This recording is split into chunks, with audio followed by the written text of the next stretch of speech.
Perkenalkan, nama saya Novela Riren.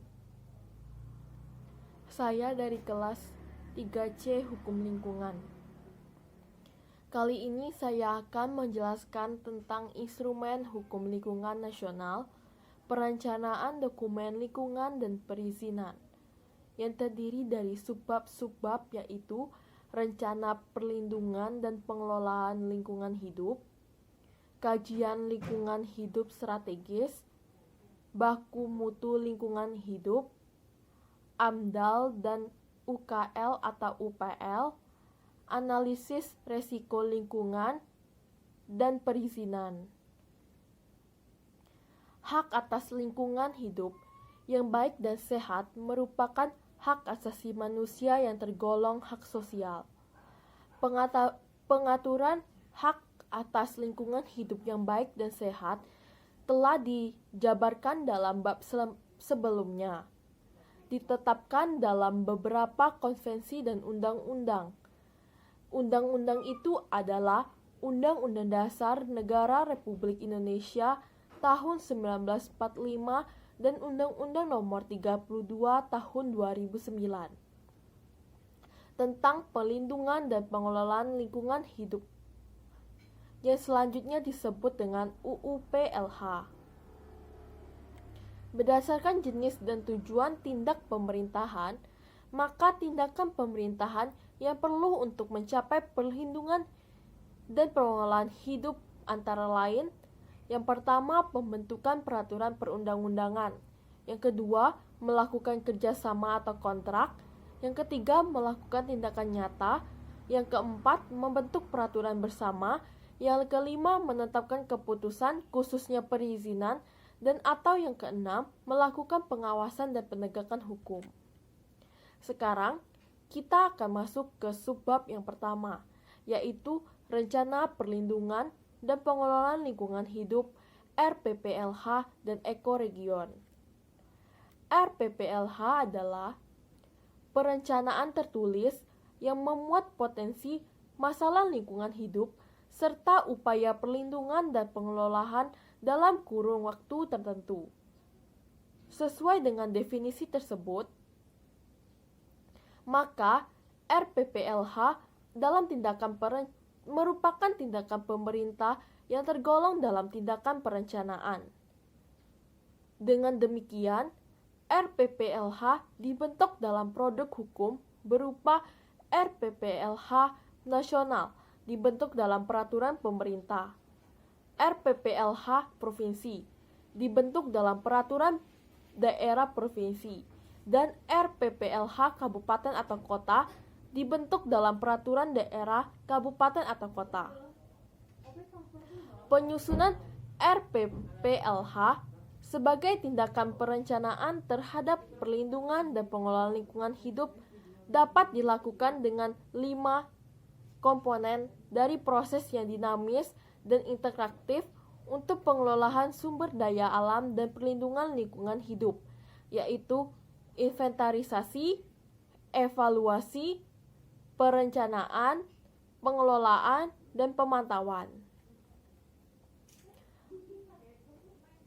Tindakan perencanaan yang meliputi beberapa komponen tersebut juga tergambar dalam pasal 5 Undang-Undang PPLH yang mencantumkan bahwa perencanaan perlindungan dan pengelolaan lingkungan hidup dilaksanakan melalui tahapan: yang pertama, inventarisasi lingkungan hidup; yang kedua, penetapan wilayah ekoregion; dan yang ketiga, penyusunan RPPLH atau Rencana Perlindungan dan Pengelolaan Lingkungan Hidup. Subbab yang kedua yaitu kajian lingkungan hidup strategis. Kajian lingkungan hidup strategis, yang selanjutnya disingkat KLHS, adalah rangkaian analisis yang sistematif, menyeluruh, dan partisipatif untuk memastikan prinsip pembangunan berkelanjutan telah menjadi dasar dan terintegrasi dalam pembangunan suatu wilayah dan atau kebijakan, rencana, dan atau program instansi yang berwenang menyusun KLHS adalah pemerintahan provinsi dan pemerintah kabupaten atau kota sesuai dengan wilayah administrasinya. Namun dalam kewenangan penyusunan harus saling berkaitan dan saling mendukung agar terjadi keserasian dan keharmonisan kondisi dan wilayahnya.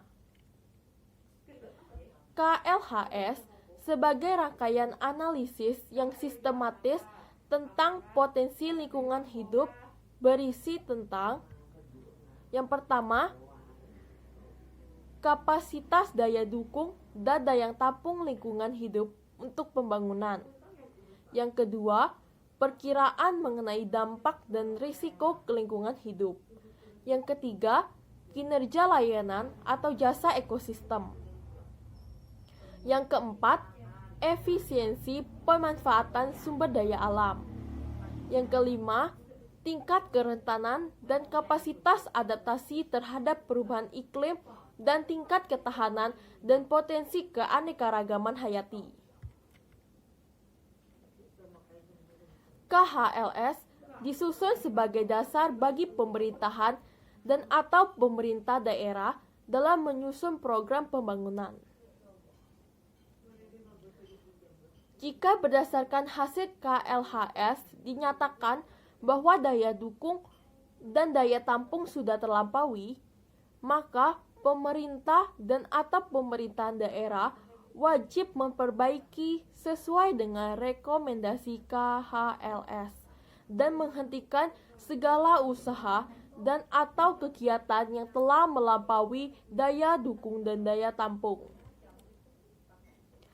Peraturan Menteri yang menjadi dasar penyusunan KLHS meliputi yang pertama, Peraturan Menteri Lingkungan Hidup Republik Indonesia Nomor 9 Tahun 2011 tentang Pedoman Umum Kajian Lingkungan Strategis. Yang kedua, Peraturan Menteri Dalam Negeri Republik Indonesia Nomor 67 Tahun 2012 tentang Pedoman Pelaksanaan Kajian Lingkungan Hidup Strategis dalam penyusunan dan evaluasi rencana pembangunan daerah. Selanjutnya, sub yang ketiga yaitu baku mutu lingkungan hidup.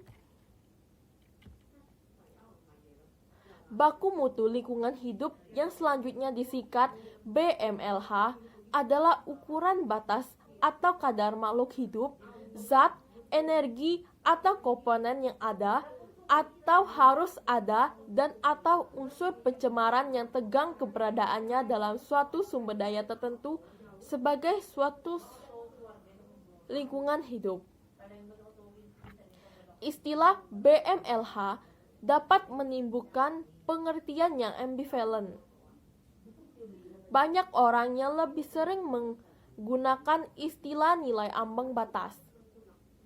Nilai ambang batas adalah batas tertinggi dan terendah dari kandungan zat-zat, makhluk hidup, atau komponen-komponen lain dalam setiap interaksi dalam lingkungan, khususnya yang mempengaruhi mutu lingkungan. Dengan kata lain, nilai ambang batas merupakan batas-batas daya dukung, daya tenggang, dan daya toleransi atau kemampuan lingkungan.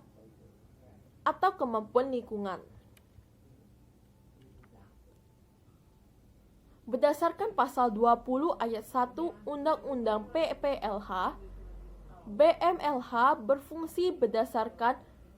berfungsi untuk menentukan terjadinya pencemaran. Baku mutu lingkungan hidup meliputi baku mutu air, baku mutu air limbah, baku mutu air laut, baku mutu udara ambien, baku mutu udara emisi, baku mutu gangguan, dan baku mutu lain sesuai dengan perkembangan ilmu pengetahuan dan teknologi.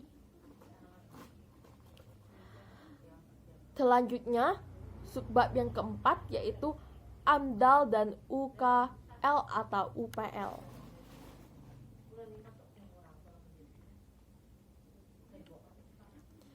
Analisis mengenai dampak lingkungan atau disingkat AMDAL adalah kajian mengenai dampak penting suatu usaha dan atau kegiatan yang direncanakan pada lingkungan hidup yang diperlukan bagi proses pengambilan keputusan tentang penyelenggaraan usaha dan atau kegiatan. Tentang penyelenggaraan usaha dan atau kegiatan, upaya pengelolaan lingkungan hidup dan upaya pemantauan lingkungan yang selanjutnya disingkat UPL adalah pengelolaan dan pemantauan terhadap suatu usaha dan atau kegiatan yang tidak berdampak penting terhadap lingkungan hidup yang diperlukan dalam proses pengambilan keputusan tentang penyelenggaraan usaha dan atau kegiatan. Dengan demikian, AMDAL dan UPL merupakan suatu dokumen kajian lingkungan atas suatu rencana dan atau usaha yang digunakan sebagai syarat dalam proses pengambilan keputusan. Kewajiban bagi rencana usaha dan atau kegiatan yang dapat memberikan dampak penting didasarkan kriteria dampak penting sebagaimana tertuang dalam pasal 22 ayat 2 Undang-Undang PPLH, yaitu yang pertama, besarnya jumlah penduduk yang terkena dampak rencana usaha dan atau kegiatan. Yang kedua, luas wilayah usaha dan atau kegiatan. Yang ketiga, intensitas berlangsung dan lamanya dampak. Yang keempat, banyaknya komponen lingkungan hidup lain yang akan terkena dampak. Yang kelima, sifat kumulasi dampak. Yang keenam, berbalik dan atau tidak berbaliknya dampak. Yang ketujuh, kriteria lain perkembangan ilmu teknologi sesuai dengan pengetahuan. Berdasarkan kriteria tersebut di atas, maka dokumen AMDAL disusun dalam beberapa dokumen yang terdiri atas kerangka acuan, rencana pengelolaan lingkungan, dan rencana pemantauan lingkungan. Rincian muatan AMDAL sesuai pasal 25 Undang-Undang PPLH berisi tentang yang pertama, pengkajian mengenai dampak rencana usaha dan atau kegiatan. Yang kedua, evaluasi kegiatan sekitar lokasi rencana usaha dan atau kegiatan. Yang ketiga, saran, masukan, serta tanggapan masyarakat terhadap rencana usaha dan atau kegiatan. Yang keempat, perkiraan terhadap besaran dampak serta sifat penting dampak yang terjadi jika rencana usaha dan atau kegiatan tersebut dilakukan. Yang kelima, evaluasi secara holistik terhadap dampak yang terjadi untuk menentukan kelayakan atau ketidaklayakan lingkungan hidup. Dan yang terakhir, rencana pengelolaan dan pemantauan lingkungan hidup.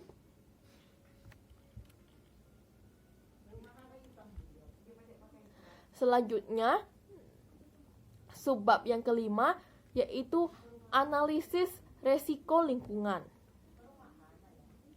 Risiko merupakan perkiraan kemungkinan terjadinya konsekuensi kepada manusia atau lingkungan. Risiko yang terjadi kepada manusia disebut sebagai risiko kesehatan. Sedangkan risiko yang terjadi kepada lingkungan disebut sebagai risiko ekologi. Risiko lingkungan atau ekologi merupakan risiko terhadap kesehatan manusia yang disebabkan oleh karena faktor lingkungan. baik lingkungan fisik, hayati, maupun sosial ekonomi budaya. Secara umum, dapat dikatakan risiko lingkungan merupakan faktor atau proses dalam lingkungan yang mempunyai kemungkinan atau probability tertentu untuk menyebabkan konsekuensi yang merugikan manusia dan lingkungannya.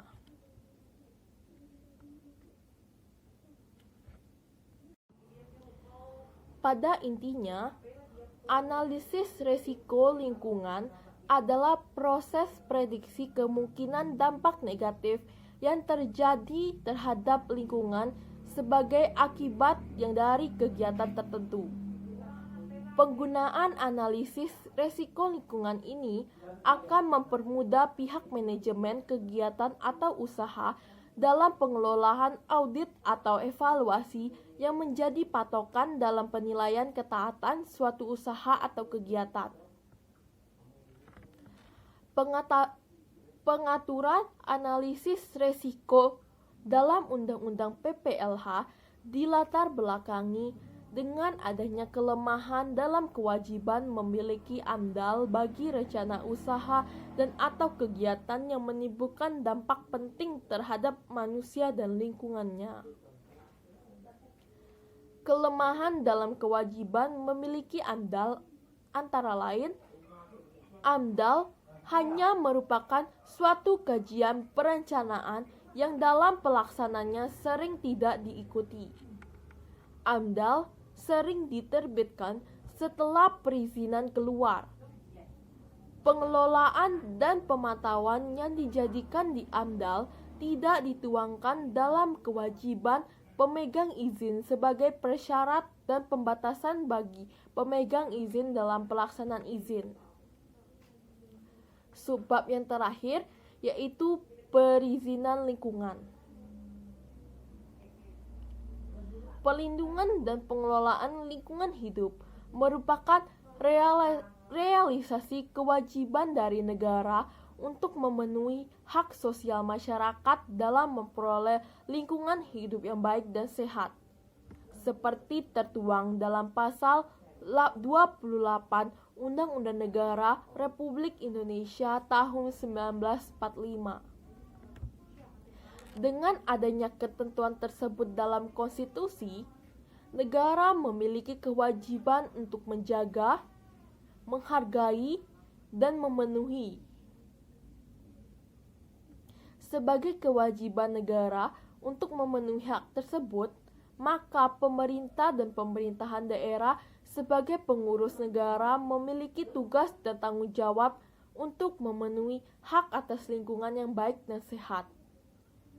Dengan adanya kewajiban untuk memenuhi hak atas lingkungan hidup yang baik dan sehat, maka upaya perlindungan dan pengelolaan lingkungan melalui instrumen perizinan lingkungan mendorong pemerintah dan pemerintahan daerah untuk menjaga, memelihara, memulihkan, dan melindungi lingkungan secara terpadu, berwawasan lingkungan, dan berkelanjutan.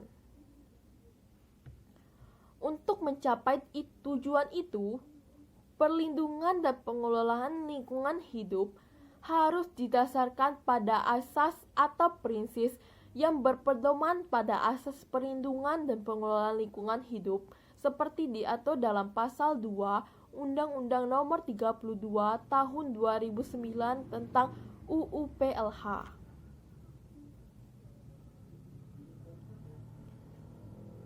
Perizinan lingkungan merupakan perizinan yang berkaitan dengan upaya perlindungan dan pengelolaan lingkungan hidup. Berdasarkan substansi dari Peraturan Pemerintah Nomor 27 Tahun 2012 tentang perizinan lingkungan terdiri atas yang pertama, izin lingkungan. Izin lingkungan adalah izin yang diberikan kepada setiap orang yang melakukan usaha dan atau kegiatan yang wajib AMDAL atau UKL-UPL dalam rangka pelindungan dan pengelolaan lingkungan hidup sebagai prasyarat memperoleh izin usaha dan atau kegiatan.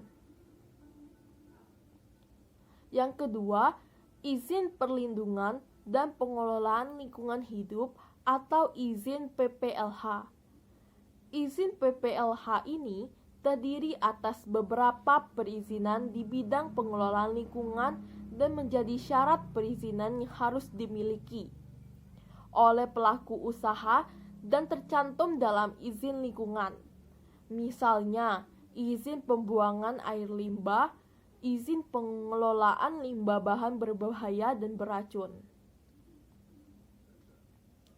Agar tidak terjadi penyalahgunaan wewenang, penggunaan wewenang bebas oleh menteri, gubernur dan bupati atau wali kota dalam menerbitkan izin harus didasarkan pada yang pertama, peraturan perundang-undangan, yang kedua, asas-asas umum pemerintahan yang baik, yang ketiga, hak asasi manusia, yang keempat, prinsip tata kelola pemerintahan yang baik.